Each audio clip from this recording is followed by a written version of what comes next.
दर्शकों, आपके कमेंट का हमने लगातार जवाब दे दिया है। आप आगे कमेंट कीजिए। अभी तक के कमेंट का हमने जवाब दे दिया है जी। और सचिन जी को मैं वापस कहूंगा कि जो राजस्थान सीटों का हाल बता रहे थे वो अपना कंटिन्यू करें। जी। तो सर जैसा वापस से स्थिति सचिन जी बदल गई हो तो आप शुरू से ही स्टार्ट कर लीजिए राजस्थान का, और राजस्थान की 25 सीटों का आप सचिन जी आपके लिए हाल लेकर आ रहे हैं और आपके सवाल इतने भेज दीजिए दर्शकों, फिर एक सीरीज में हम उनके भी जवाब आपको दे देंगे। जी। सबसे पहले सर राजस्थान की मैं यहाँ पे चर्चा करना चाहूंगा सचिन जी, मैं आपसे एक निवेदन और करना चाहूंगा कि वीडियो ज्यादा बोर ना हो, हमें सब स्टेट पे जाना है, तो इस वजह से आप बस जो उम्मीदवार जीत रहा है उसका ही नाम बताइए कि इतने वोटों से वो जीत रहा है। अगर आप सबका उम्मीदवार का नाम बताएंगे तो फिर हमें सभी स्टेट भी कवर करने हैं। जी। सबसे पहले मैं राजस्थान की लोकसभा सीट की सर बात करूं तो यहाँ पे बीजेपी 13 सीटों के ऊपर लीड लेती हुई दिखाई दे रही है। इंडियन नेशनल कांग्रेस 8 सीटों पे, वही अगर बात की जाए सीपीआई के खाते में 1 सीट भी जाती हुई दिखाई दे रही है। सबसे पहले सर मैं अजमेर के ऊपर चलना चाहूंगा, और अजमेर की अगर सबसे पहले मैं यहाँ बात करना चाहूँ कि किस प्रकार का माहौल दिखाई दे रहा है, तो मैं यहाँ उम्मीदवारों के सर जैसा आपने कहा कि हमें जो है समय का अभाव फिलहाल वो दिखाई देता है। समय के अभाव को बचाते हुए मैं सिर्फ इतना बताऊंगा कि इस सीट के अंदर कौन उम्मीदवार जीत रहा है। अगर बात की जाए सबसे पहले अजमेर से मैं शुरुआत करना चाहूंगा। भागीरथ चौधरी जो भारतीय जनता पार्टी की तरफ से खड़े हैं वो यहाँ 2,82,845 वोटों से आगे चलते हुए दिखाई दे रहे हैं। इसके बाद सर मैं इसे अगली लोकसभा सीट अलवर की बात करना चाहूंगा, और अलवर की अगर बात कर ली जाए भूपेंद्र यादव जी की, तो भारतीय जनता पार्टी के खाते में सीट भी जाती हुई दिखाई दे रही है। अगर बात की जाए अंतर की तो 61,636 वोटों से ये सीट भारतीय जनता पार्टी के खाते में जाती हुई दिखाई दे रही है। इसके बाद सर मैं इससे अगले प्रदेश के ऊपर चलना चाहूंगा और बात करना चाहूंगा बांसवाड़ा लोकसभा सीट की। तो राजकुमार रोज जी जो खड़े हैं वो यहाँ पे 1,30,835 वोटों से आगे चलते हुए दिखाई दे रहे हैं। नहीं, भारतीय जनता पार्टी का उम्मीदवार जो है इस सीट से पिछड़ता हुआ दिखाई दे रहा है।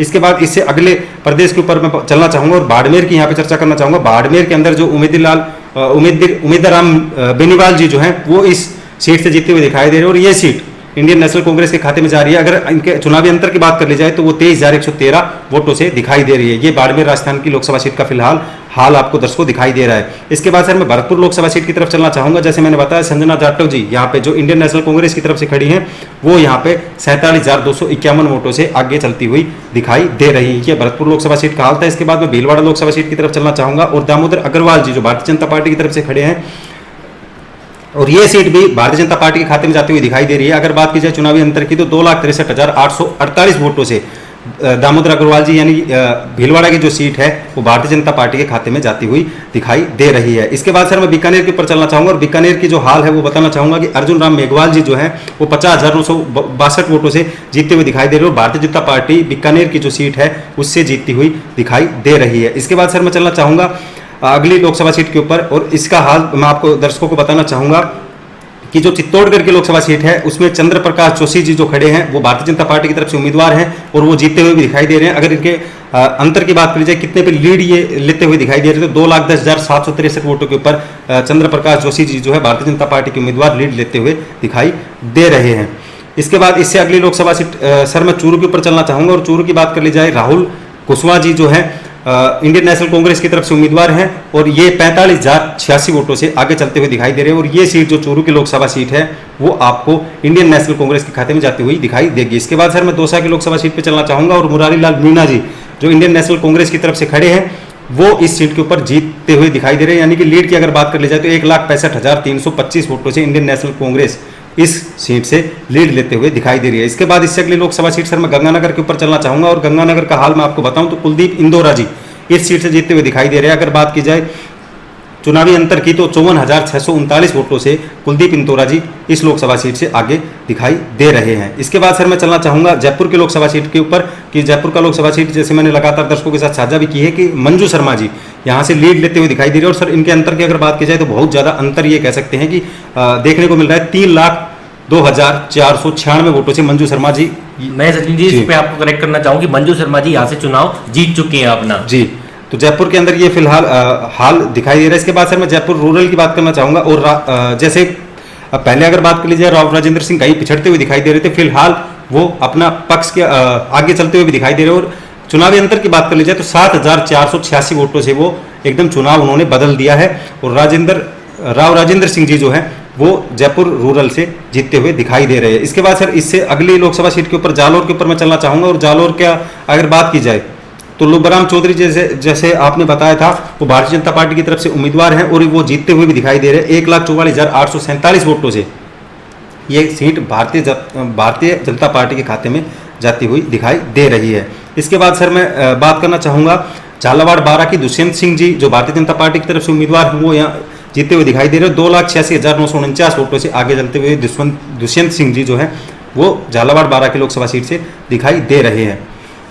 इसके बाद मैं बात करना चाहूँगा सर झुंझुनू लोकसभा सीट की, और विजेंद्र सिंह ओला जी जो इंडियन नेशनल कांग्रेस की तरफ से खड़े हैं वो झुंझुनू लोकसभा सीट से आगे दिखाई दे रहे हैं। 1,49,895 वोटों से आगे चलते हुए विजेंद्र सिंह ओला दिखाई दे रहे हैं। उसके बाद सर झुंझुनू की मैंने जैसे बात कर ली, इसके बाद इससे अगली लोकसभा सीट की अगर मैं यहाँ पे चर्चा करना चाहूँ तो जोधपुर की लोकसभा सीट के ऊपर चलना चाहूँगा। जोधपुर की लोकसभा सीट से गजेंद्र सिंह शेखावत जी जैसे हमें एक मंत्री भी रह चुके हैं, और वही जो है प्रभाव इस सीट के ऊपर भी देखने को मिल रहा है। 29,416 वोटों से ये सीट भी भारतीय जनता पार्टी के खाते में जाती हुई दिखाई दे रही है। जोधपुर की लोकसभा सीट जो है उसका हाल मैंने आपके साथ साझा किया। इसके बाद सर मैं करौली धौलपुर की लोकसभा सीट है उसका हाल बताना चाहूँगा, और भजनलाल जाटव जी जो इंडियन नेशनल कांग्रेस की तरफ से खड़े हैं वो यहाँ से आगे चलते हुए दिखाई दे रहे हैं। 88,109 वोटों से भजनलाल जाटव जी के खाते में ये इंडियन नेशनल कांग्रेस यानी कि करौली धौलपुर की सीट राजस्थान की जाती हुई दिखाई दे रही है फिलहाल।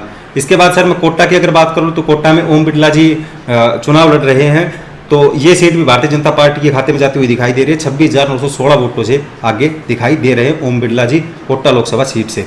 इसके बाद इससे अगली लोकसभा सीट की सर मैं चर्चा करना चाहूँगा, और नागौर की लोकसभा सीट की तरफ मैं बढ़ूँ तो हनुमान बेनीवाल जी जैसे लगातार इनका इस लोकसभा सीट पर वर्चस्व भी रहा है, ये जीतते हुए दिखाई दे रहे हैं। और इनके बात कर ली जाए कितना चुनावी अंतर या कितने चुनाव पर लीड लिए हुए दिखाई दे रहे, तो 20,875 वोटों के ऊपर हनुमान बेनीवाल जी आगे चलते हुए दिखाई दे रहे हैं। इससे अगली लोकसभा सीट की सर मैं बात करना चाहूँ पाली लोकसभा सीट की, तो पीपी चौधरी जी जो है भारतीय जनता पार्टी की तरफ से जो उम्मीदवार हैं वो यहाँ से जीतते हुए दिखाई दे रहे हैं। 1,56,570 वोटों से वो आगे चलते हुए दिखाई दे रहे हैं, और जो पाली की लोकसभा सीट है वो आपको भारतीय जनता पार्टी के खाते में जाती हुई दिखाई देगी। इसके बाद सर मैं राजसमंद लोकसभा सीट की तरफ चलना चाहूँगा, और महिमा कुमारी जो भारतीय जनता पार्टी की तरफ से उम्मीदवार हैं वो यहाँ पे 3,19,194 वोटों से बढ़त के साथ दिखाई दे रही है। यानी कि ये आप कह भी सकते हैं कि ये बहुत ज़्यादा लीड है सर, और इस लीड को कंप्लीट करना बहुत ज़्यादा मुश्किल है। राजसमंद की जो सीट है उसके ऊपर भारतीय जनता पार्टी जीतती हुई दिखाई दे रही है। इसके बाद सर सिक्कर की लोकसभा सीट आती है, और सिक्कर की जैसे मैं बात करूँ अमरा राम जी यहाँ से खड़े हैं। कम्युनिस्ट पार्टी जैसे बात कर ली जाए इनके अपोजिट साइड में, जैसे हमने लगातार दर्शकों के साथ साझा भी किया था कि इंडिया गठबंधन की तरफ से ये जो अमर राम जी जो हैं वो चुनाव लड़ रहे हैं, और इनका अगर चुनाव की बात कर ली जाए तो ये 48,013 वोटों से यहाँ पे लीड लेते हुए दिखाई दे रहे हैं। सिक्कर की जो सीट है वो इंडिया गठबंधन के खाते में जाती हुई दिखाई दे रही है। इसके बाद मैं सर टोंक सवाई माधोपुर की सीट की अगर बात करना चाहूँगा, और सबसे पहले बात कर ली जाए यहाँ पे हरीश चंद्र मीणा जी की, तो इनके चुनाव के अंतर की बात कर ली जाए तो 62,252 वोटों से ये आगे चलते हुए दिखाई दे रहे हैं। और जो टोंक सवाई माधोपुर की सीट है वो इंडियन नेशनल कांग्रेस के खाते में जाती हुई दिखाई दे रही है। इसके बाद सर मैं अंतिम राजस्थान की 25 लोकसभा सीटों में से अंतिम लोकसभा सीट की बात करूँ तो वो उदयपुर की लोकसभा सीट आती है, और मन्नालाल रावत जी भारतीय जनता पार्टी की तरफ से जो खड़े हैं वो बहुत ज़्यादा लीड के साथ यहाँ पे 2,04,94 वोटों से अपनी लीड बनाए हुए हैं, और ये सीट आपको भारतीय जनता पार्टी के खाते की तरफ जाती हुई दिखाई दे रही है। तो ये दर्शकों ये थी राजस्थान की 25 सीट, और सचिन जी ने आपको फास्ट फॉरवर्ड तरीके से बताया, और इसके अनुमान आपके हमारी भविष्यवाणी से बिल्कुल सटीक मिलते हुए दिख रहे हैं। वैसे के वैसे परिणाम है जैसे राजस्थान में हमने बताए थे। हमारी वीडियो आप वापस से जाके प्ले कीजिएगा, ऐसी ही स्थिति आपको साफ देखने को मिल रही है।